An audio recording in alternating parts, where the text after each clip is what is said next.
रुक्मिणीताईचे पती म्हणजे सखारामराव जाऊन आज 1 वर्ष पूर्ण झाले होते.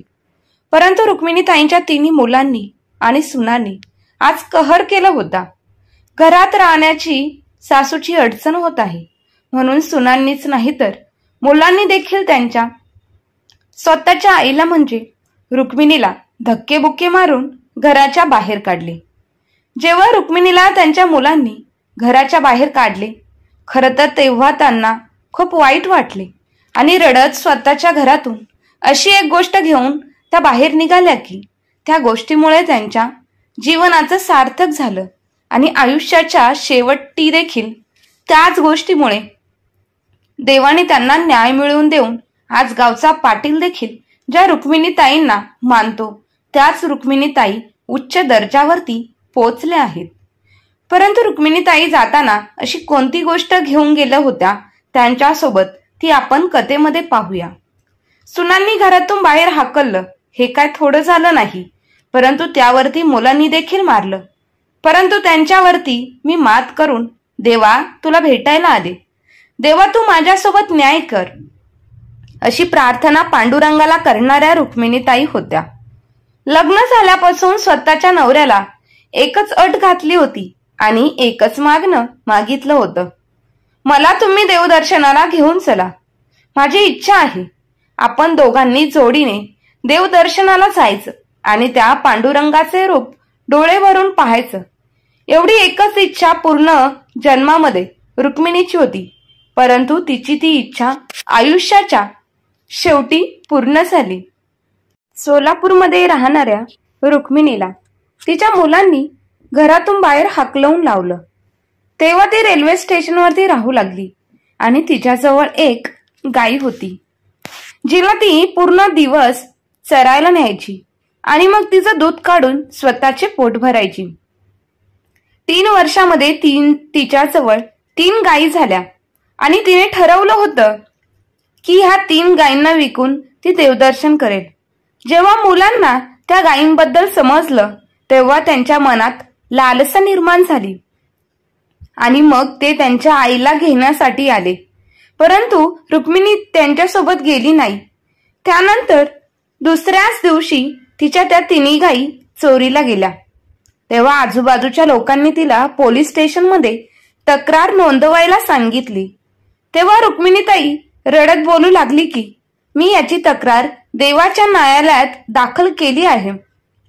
आणि मग दुसऱ्याच दिवशी जेव्हा ती उठली तेव्हा समोरचं दृश्य पाहून तिला खूप मोठा धक्का बसला. कारण की पूर्ण रेल्वे स्टेशनवर जानेवारीचा महिना होता. खूप थंडीमध्ये रेल्वे स्टेशनच्या एका कोपऱ्यामध्ये रुक्मिणीने स्वतःची एक झोपडी बनवली होती जी कपड्यांनी झाकलेली होती आणि त्या कडाक्याच्या थंडीने तर म्हातारी रुक्मिणीच्या हाडांना अगदीच कमकुवत केलं होतं.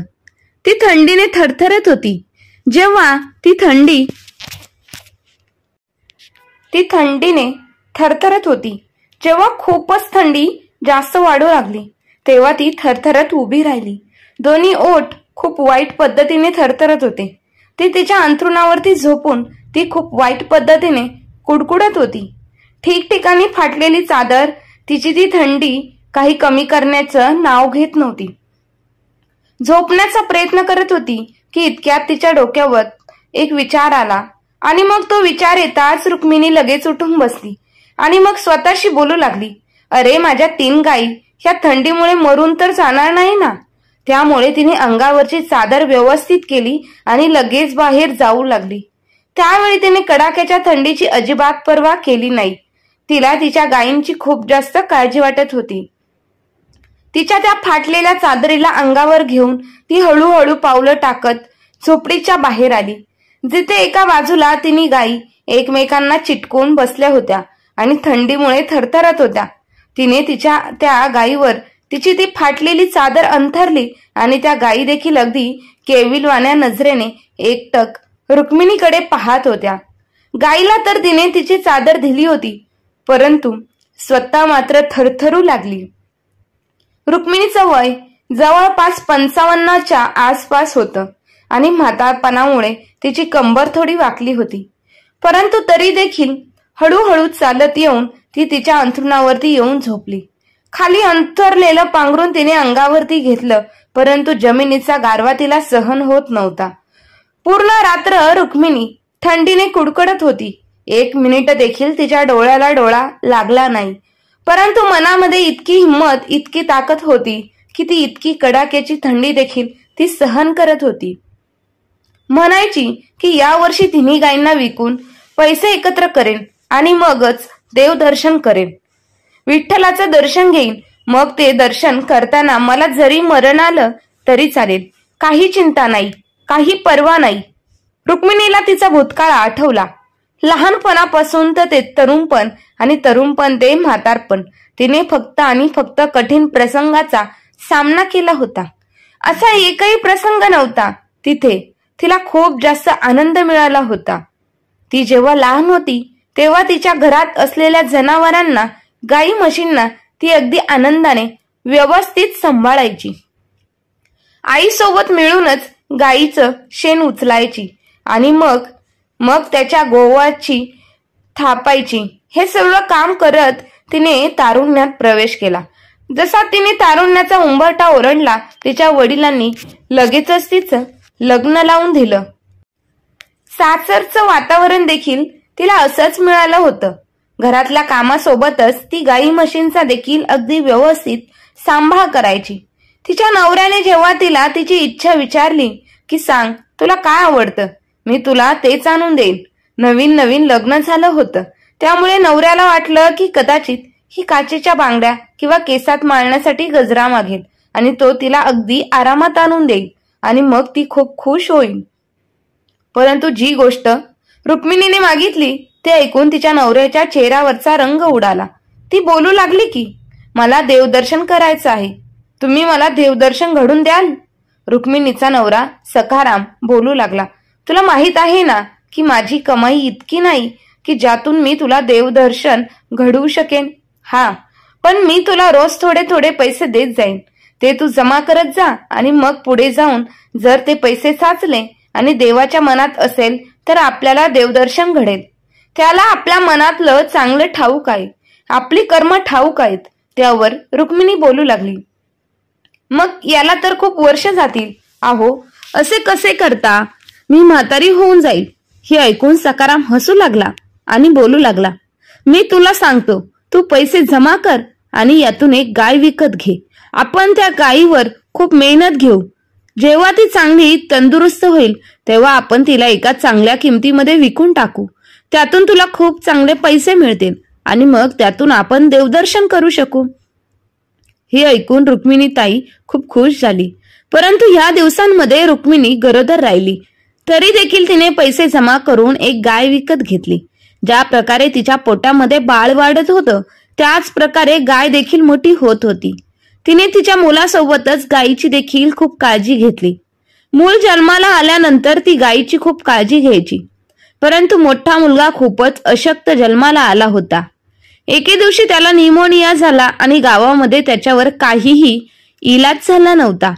रुक्मिणी सखारामराव खूपच टेन्शन मध्ये आले. तेव्हा रुक्मिणीने मोठ्या मुलासाठी ती गाय विकली आणि त्यातून मिळालेले पैसे घेऊन मुलाला घेऊन शहरात निघून गेले आणि मुलावरती इलाज केला. त्यांचा मुलगा तर अगदी व्यवस्थित ठीक झाला, परंतु सर्व पैसे संपून गेले. रुक्मिणीने पुन्हा मेहनत सुरू केली आणि प्रयत्न सुरू केले आणि मग पुन्हा एकदा ती पैसे जोडू लागली. वेळ असाच निघून चालला होता. ती पैसे जमा करायची, गायी पाळायची आणि जेव्हा त्या गायींना विकून देवदर्शन करण्याची वेळ यायची तेव्हा काही ना काहीतरी अडचण समोर यायची. कधी मुलीसाठी हुंडा तर कधी मुलाचं लग्न. असं करून करून तिने सांभाळलेल्या गायींना विकून टाकायची आणि मग पुन्हा एकदा गायी मोठी करण्यासाठी मेहनत करायची. सगळ्या मुलांचा सांभाळ करण्यामध्ये, त्यांच्या इच्छा पूर्ण करण्यामध्ये रुक्मिणी आता 50 वर्षापर्यंत पोहोचली होती की इतक्यातच तिचा नवरा सखाराम देखील तिची साथ सोडून निघून गेला. त्या दिवशी तर रुक्मिणी खूप रडली. बोलू लागली, अहो, तुम्ही मला एकटीला सोडून का गेलात? तुम्ही तर मला वचन दिलं होतं की आपण दोघं नवरा बायको देवदर्शन करू. मग असं असताना देवदर्शन न करता तुम्ही का देवाकडे गेलात? तिला वाटलं होतं की नवरा सोडून गेल्यानंतर मुलं तिला सांभाळतील. परंतु या बाबतीत ती कमनशिबी निघाली. मुलांचं वागणं हळूहळू रुक्मिणी सोबतचं बदलू लागलं होतं.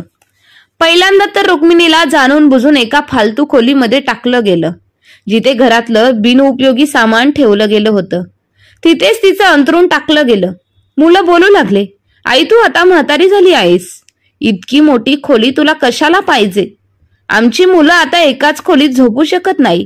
त्या खोलीमध्ये आम्हा सर्वांना एकत्र राहणं खूप कठीण जाते. त्यामुळे तुझी मोठी खोली मुलांना दे. तिन्ही मुलांची 2-2 मुले होती. रुक्मिणी त्या गोष्टीवर काहीच बोलली नाही. परंतु त्यानंतर तर सुनांनी तिला नाश्ता पाणी जेवण देणं देखील बंद केलं. बोलू लागल्या, तू तर हट्टी कट्टी बाई आहेस. स्वतःचं ओझ स्वतः उचल, स्वतःची कामं स्वतः कर. रुक्मिणीने गायी पाळल्या होत्या, परंतु त्या गायीचं दूध काढून त्या सुनाच वापरायच्या. त्यातून त्या रुक्मिणीला काहीच देत नव्हत्या. परंतु त्या गायीची देखभाल करण्याची पूर्ण जबाबदारी रुक्मिणीची होती. कधी कधी जर ती आजारी पडली तर एखाद्या सुनबाईला सांगायची की गायीला जरा चारा टाक. तेव्हा सुनबाई उलट तिलाच मारायची, बोलायची, आम्ही काय गुराखी नाही हे काम करायला, आम्हाला अजून खूप सारी कामं आहेत. आणि मग रुक्मिणी आजारी असून देखील त्या गायींना सांभाळायची. परंतु जेव्हा मुलांनी सांगितलं की तू आता वरांड्यातच तुझं अंथरूण टाक आणि तिथेच झोपत जा, आम्हाला ही खोली देखील पाहिजे, कारण ही खोली साफ करून आम्ही मुलांसाठी अशी खोली तयार करू जिथे आमची मुलं आरामात अभ्यास करू शकतील. हे ऐकून तर रुक्मिणीला खूपच राग आला. ती बोलू लागली, मी काय फालतू सामान आहे का, ज्यामुळे तुम्ही तुमचं मन होईल तिथे मला फेकून देताय? त्या खोलीतून तुम्ही हा निरुपयोगी सामान काढून टाका, परंतु मी आता इथेच राहणार. रुक्मिणीने इतकं म्हटलं आणि तिच्या सुनबाई सासूवर जोरात ओरडू लागली.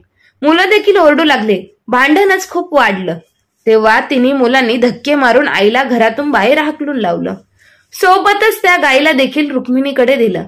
रुक्मिणीची तर रडून रडून खूप वाईट अवस्था झाली. गावातल्या खूप साऱ्या लोकांनी तिच्या मुलांना समजावलं, परंतु ते काहीही ऐकायला तयार नव्हते. बोलू लागले, या बाईने तर आमचं आयुष्य नरक बनवलं आहे. आम्ही हिला आमच्या घरात ठेवणार नाही. आमच्या घरामध्ये हिच्यासाठी काही जागा नाही. बिचारी रुक्मिणी रडत रडत रेल्वे स्टेशनवरती पोहोचली. तिथेच बेंचवरती बसून गायीची दोरी हातात पकडून रडत होती. काही तरुण तिच्या जवळ आले. जेव्हा तिला रुक्मिणीला तिथे बसण्याचं कारण विचारलं, तेव्हा रुक्मिणीने रडत रडत त्यांना सर्व काही सांगितले. तेव्हा त्या तरुण मुलाने स्टेशनच्या जवळच तिला एक चांगली झोपडी बांधून दिली. तिने त्या तरुण मुलांना खूप आशीर्वाद दिला. स्टेशन पासून थोड्या अंतरावरती एक कचरा गोळा करणारा राहत होता, जो नेहमी कचरा गोळा करण्यासाठी स्टेशनच्या जवळ यायचा. एका संध्याकाळी जेव्हा तो काही उपयोगी कचरा गोळा करण्यासाठी तिथे आला, तेव्हा काही पाहिलं की स्टेशन पूर्णपणे रिकामं पडलं आहे. एखादे दुसरे लोक असतील ते येत होते आणि स्टेशनच्या एका कोपऱ्यामध्ये एक झोपडी बांधली गेली आहे, ज्याच्या छतावर तर कापड आहे, परंतु भिंत म्हणून फक्त एक चादर अंथरली गेली आहे. बाकी तर काहीच नाही. आणि त्यामध्ये एक म्हातारी बाई बसलेली आहे. त्या झोपडीमध्ये नाही बेड होता आणि नाही काही आवश्यक गोष्टी. तो नेहमीच रुक्मिणीला तिच्या गाईला गवत खायला घालताना पाहायचा. पूर्ण दिवस रुक्मिणी तिच्या गायीसोबतच जायचा आणि रुक्मिणी त्या गायीची इतकी काळजी घ्यायची, जणू काय ती गाय तिची खूप मौल्यवान वस्तू होती. गरीब तर तोही होता, परंतु रुक्मिणीची अवस्था पाहून त्याला तिच्यावरती दया आली. भलेही त्याच स्वतःच खूप मुश्किलीने भागवत होता, परंतु तरी देखील रुक्मिणीची अवस्था पाहून आणि तिचा अवतार पाहून त्याला हे तर समजलं होतं की ही जन्मताच गरीब किंवा भिकारी नाहीये, तर कोणीतरी मजबुरीमुळे तिथे राहत आहे. एके दिवशी त्या कचरा गोळा करणाऱ्या माणसाला एक जुना बेड आणि असंच जुनं पुराणं सामान सापडलं, ज्याला विकून त्याला चांगले पैसे मिळाले असते. तो ते सगळं सामान आणि बेड घेऊन रुक्मिणी जवळ आला. त्यावेळेला रुक्मिणी तिच्या झोपडीच्या बाहेर बसून ताजं गवत कापून तिच्या गाईला खायला देत होती की इतक्यात तो कचरा गोळा करणारा, ज्याचं जवळपास वय 22 वर्ष असेल, रुक्मिणीच्या जवळ आला. रुक्मिणीने त्या मुलाला पाहिलं तेव्हा हैराण होऊन त्याच्या जवळ असलेले सामान पाहू लागली. तो मुलगा बोलू लागला, आई, हे सर्व सामान तुम्ही तुमच्या जवळ ठेवा. हे सगळं सामान मी तुमच्यासाठी घेऊन आलो आहे. हे ऐकून रुक्मिणीच्या डोळ्यातून अश्रू वाहू लागले. रुक्मिणीने त्या मुलाचे आभार मानले आणि त्याच्याकडून ते सगळं सामान घेतलं. तिच्या डोळ्यातून अश्रू यासाठी देखील यायचे की हे गैर लोक तिची ती अवस्था पाहून तिची मदत करत होते. नेहमीच त्या स्टेशनवरती उतरणारे लोक तिला येता जाता मदत करायचे आणि त्या बदल्यात रुक्मिणी खूप सारे आशीर्वाद द्यायचे. परंतु दुसरीकडे तिची मुलं, जी एक सोडून 3 होती, त्यांनी रुक्मिणीला त्या झोपडीमध्ये राहायला मजबूर केलं होतं. त्यांच्यामुळेच आज रुक्मिणी झोपडीत राहत होती. परंतु तरी देखील एकानेही मागे वळून पाहिलं नव्हतं. त्यांनी हे पाहण्याचा देखील प्रयत्न केला नाही की त्यांची आई कशी आहे आणि कुठे गेली आहे. ठीक आहे, जाऊ दे, असाच वेळ निघून जात होता आणि त्या गायीने 2 मुलांना जन्म दिला. हे पाहून रुक्मिणीचा आनंद गगनात मावेनासा झाला. तिच्या डोळ्यातून अश्रू वाहू लागले. ती आनंदाने तिथे येणाऱ्या प्रत्येक माणसाला सांगत होती, माझ्या गायीला वासरू झाली आहेत. ही गाय नाही तर ते माझं तिकीट आहे. काही लोक तर हे समजायचे की कदाचित रुक्मिणीची वयोमानानुसार मानसिक स्थिती बिघडली आहे, कारण की नेहमी तिच्या तोंडातून फक्त हेच शब्द निघायचे की ही गाय नाही तर माझं तिकीट आहे. शेवटी एके दिवशी तिला कोणीतरी विचारलं, हे कसलं तिकीट आहे? तू ह्या गायींना तिकीट कसं बोलू शकतेस?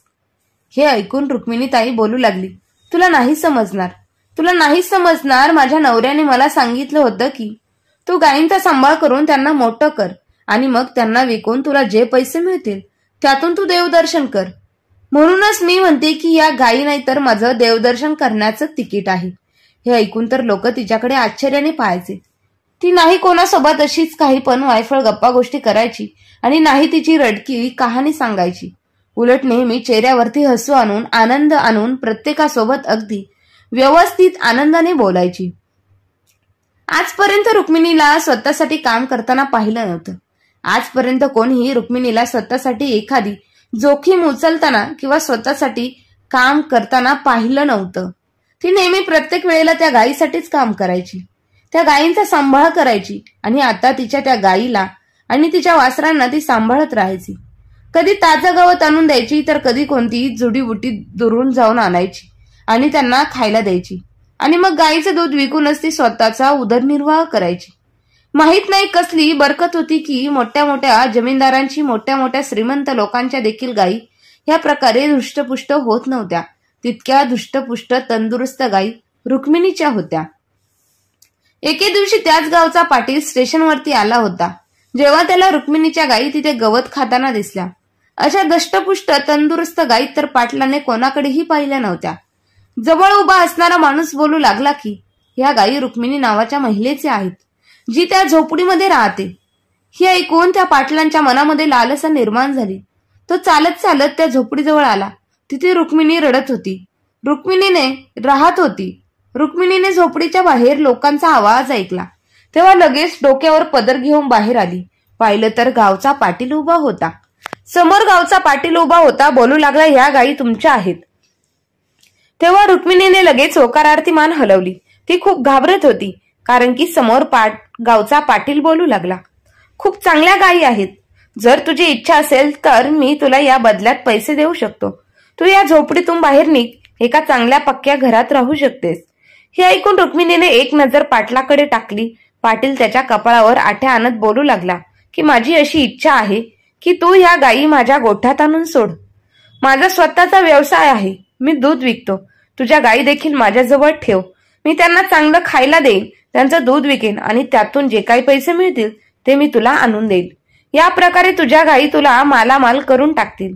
हे ऐकून रुक्मिणीताईच्या चेहऱ्यावर हसू आलं आणि ती बोलू लागली, पाटील साहेब, जर माझी इच्छा असती तर मी हे सगळं स्वतः देखील करू शकले असते. मी देखील प्रत्येक घरी जाऊन दूध विकू शकले असते. खरं तर या दुधासाठी खूप जास्त डिमांड आहे. मी स्वतः देखील कमावू शकले असते आणि माझी स्वतःची परिस्थिती बदलू शकले असते. परंतु पाटील साहेब, मला या जगाच्या चैनीच्या वस्तूंची, पक्क्या घराची गरज नाही. मला तर फक्त माझ्या देवदर्शन करायचं आहे. यानंतर जरी मला मरण आलं तरी मला काहीच पर्वा नाही. इतकं बोलून रुक्मिणी पुन्हा एकदा तिच्या गायींचा सांभाळ करण्यामध्ये व्यस्त झाली. तर दुसरीकडे पाटील रुक्मिणीचं बोलणं ऐकून तिथून परत फिरला. तर तिकडे रुक्मिणीची 3 मुलं, ज्यांना आता ते घर देखील कमी पडू लागलं, कारण जशी मुलं मोठी होत होती, मुलं एकमेकांसोबत खूपच भांडणं करत होती. फक्त मुलंच भांडणं करत नव्हती, तर मुलांवरून त्यांच्या आई वडिलांमध्ये देखील भांडणं होऊ लागली. घराची शांतता तर जणू कोसमकोस दूर गेली होती. रुक्मिणी आणि सखारामाचा वाडा खूप मोठा होता, जिथे खूप साऱ्या खोल्या बनल्या जाऊ शकत होत्या. त्यामुळे मुलांनी विचार केला की आपण ह्या वाड्यामध्ये खूप साऱ्या खोल्या बनवू आणि मग याचे हिस्से करून एकमेकांमध्ये वाटून टाकू, जेणेकरून या रोजच्या रोज भांडणापासून तरी सुटका मिळेल. ते याच विचारामध्ये होते की पैसे कुठून येणार. मुलं जो पैसा कमवायचे ते पैसे मुलांसाठी आणि घर खर्चामध्ये संपून जायचे. अशामध्ये एके दिवशी त्या पाटलाने त्या तिन्ही मुलांना त्यांच्याजवळ बोलवलं आणि त्यांची इच्छा व्यक्त करून दाखवली की तुम्ही लोक तुमच्या आईजवळ ज्या गायी आहेत त्या मला आणून द्या. त्या बदल्यात मी तुम्ही बोलाल ती किंमत द्यायला तयार आहे. हे ऐकून रुक्मिणीची मुलं खूप हैराण झाली. पाटलाला तर असंच वाटत होतं की त्यांची आई त्यांच्या सोबतच राहते, परंतु मुलांना कुठे ठाऊक होतं की त्यांच्या आईजवळ इतक्या चांगल्या गायी आहेत. आणि मग त्यांच्या मनामध्ये हाव निर्माण झाली. त्यांनी पाटलाला सरळ सरळ शब्दात नकार दिला की आम्ही आमच्या गायी अजिबात विकणार नाही. पाटील पुन्हा एकदा शांत झाला तर तिन्ही मुलं एकमेकांसोबत बोलू लागली की आपण काही करून आईला घरी घेऊन येऊ. आईकडून नाही पण त्या गायीकडून तर आपल्याला नक्कीच चांगला फायदा होईल. आणि मग त्याच दिवशी ते स्टेशनवरती पोहोचले, जिथे त्यांची आई एका झोपडीमध्ये राहत होती. मुलं स्टेशनवर पोहोचली तेव्हा त्यांना त्यांची आई उन्हामध्ये त्यांच्या गायींना चारा घालताना दिसली. दुरूनच जेव्हा रुक्मिणीने मुलांना येताना पाहिलं तेव्हा तिने तिचं तोंड फिरवलं. हाच विचार केला की कदाचित मुलांना कुठेतरी जायचं असेल, परंतु मुलं ट्रेनला सोडून सरळ चालत चालत तिच्या जवळ आले आणि आईजवळ बसून त्यांच्या कृत्याबद्दल माफी मागू लागले. त्यांची नजर आईवर कमी आणि त्या गायीवरच जास्त होती, ज्या आईच्या मागे उभ्या होत्या गायी. आईला देखील थोडंफार समजलं होतं की मुलं माफी मागत आईला बोलू लागले, आई आम्हाला माफ कर, आम्हाला आमच्या चुकीची जाणीव झाली आहे. जेव्हापासून तू घर सोडून गेली आहेस घरातील शांतताच नाहीशी झाली आहे. नक्कीच आईसारखं प्रेम जगामध्ये कोणी देखील करू शकत नाही. तू आमच्या सोबत घरी चल. ते घर सर्वात पहिलं तुझं आहे आणि मग आमचं. परंतु रुक्मिणीने त्यांच्यासोबत जाण्यासाठी नकार दिला. बोलू लागली, मला तुमच्या लोकांच्या घराची काहीच गरज नाही. मी इथे खूप खुश आहे, मोकळी हवा आहे, स्वतःचं घर आहे आणि कोणावरही माझं ओझं नाही. माझ्याजवळ माझ्या गायी आहेत, त्यांना मी माझ्या मनातलं सर्व काही सांगते आणि सोबतच आजूबाजूची लोक माझी खूप काळजी घेतात. कोणी खाण्यासाठी काहीतरी देतं तर कोणी माझ्याजवळ येऊन गप्पा गोष्टी करतं. हे सगळं माझं आता कुटुंब बनलं आहे. मी तुमच्या सोबत कुठेही येणार नाही. मुलांनी खूप विनंती केला, परंतु रुक्मिणीने काही ऐकलं नाही. तेव्हा मुलांना नाईलाजाने रिकाम्या हाताने परत जावं लागलं. त्या दिवशी पुन्हा एकदा रुक्मिणीला खूप वाईट वाटलं होतं की ती कितीतरी वेळा तिच्या झोपडीत एका कोपऱ्यात बसून रडत होती. तिच्या गायी तिच्या झोपडीच्या बाहेर बांधल्या होत्या. तिला सर्वप्रथम तर तिचा नवरा आठवला आणि मग मुलांनी तिच्यासोबत ज्या प्रकारे वाईट वागणूक केली ते सगळं आठवलं. एकटी स्त्री होती, जरी मरून गेली असती तरी कोण होतं ज्याने तिचे अंत्यसंस्कार केले असते. सख्खी मुलं तर अंत्यसंस्कारामध्ये खांदा द्यायला देखील पोचली नसती. परके तर शेवटी परकेच होते. हाच विचार करत करत रडत रडत रात्री तिला कधी झोप लागली हेही समजलं नाही. सकाळी जेव्हा उठली तेव्हा तिला तिच्या गायींच्या हंबरण्याचा आवाज ऐकू येत नव्हता. जसं ती झोपडीतून बाहेर निघाली तेव्हा तिच्या पायाखालची जमीन सरकून गेली, कारण की तिथे मैदान साफ होतं. तिथे तिची एकही गाय हजर नव्हती. तिला खूप भीती वाटली की कदाचित खुंटीला बांधलेली दोरी तोडून तिच्या गायी पळून तर गेल्या नाहीत ना. परंतु याआधी असं कधीही झालं नव्हतं. तिच्या गायी जरी जशी तोडली असली तरी देखील त्या कुठेही जात नव्हत्या.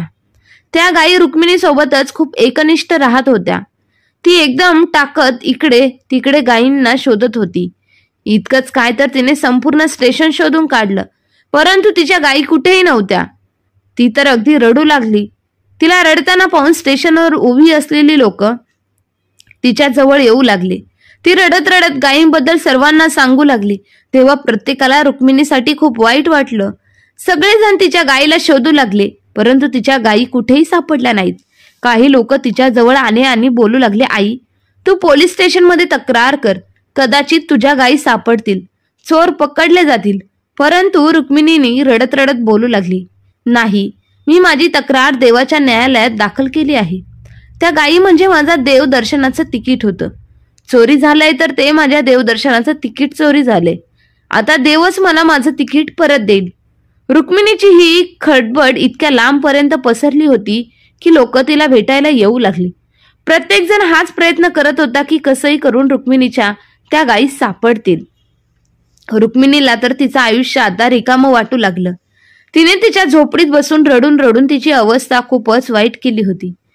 तिला जर वाटलं होतं कदाचित तिचा आकस्मिक मृत्यू जवळ आला आहे.